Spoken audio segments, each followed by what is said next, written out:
આ તરફ મહારાષ્ટ્રમાં લોકસભાની ચૂંટણી પહેલા ઉઠી છે ફરી મરાઠા અનામતની માંગ। યુવા નેતા મનોજ જરાંગે પાટીલે ગણતંત્ર દિવસ પર જ હજારો સમર્થકો સાથે સરકાર સામે મોરચો માંડ્યો છે।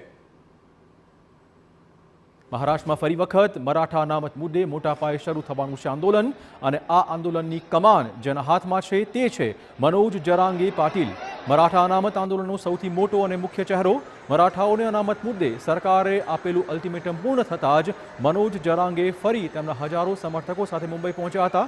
મનોજ જરાંગે ગત વર્ષે મરાઠા અનામત મુદ્દે ભૂખ હડતાળ કરી હતી, જે બાદ શિંદે સરકારે 40 દિવસમાં જ મરાઠાઓને અનામત આપવાનો વાયદો કર્યો હતો અને પારણા કર્યા હતા, પરંતુ હજુ મરાઠાઓને અનામત મુદ્દે વિવિધ માંગો પેન્ડિંગ હોવાથી મનોજ જરાંગે ફરી ભૂખ હડતાળ શરૂ કરવા જઈ રહ્યા છે। મનોજ જરાંગે ચીમકી ઉચ્ચારી છે કે તેઓ અનામત માટે પોતાનો જીવ આપવા પણ તૈયાર છે અને અનામત લીધા વગર તેઓ પાછા નહીં જાય। આ પહેલા મનોજ જરાંગે સરકારને તેનો વાયદો યાદ કરાવ્યો હતો। મનોજ જરાંગે કહ્યું છે કે મહારાષ્ટ્રની એકનાથ શિંદે સરકાર અને તેના પ્રતિનિધિઓએ એકજૂટ થઈને મરાઠાઓના મુદ્દાઓને હલ કરવા જોઈએ।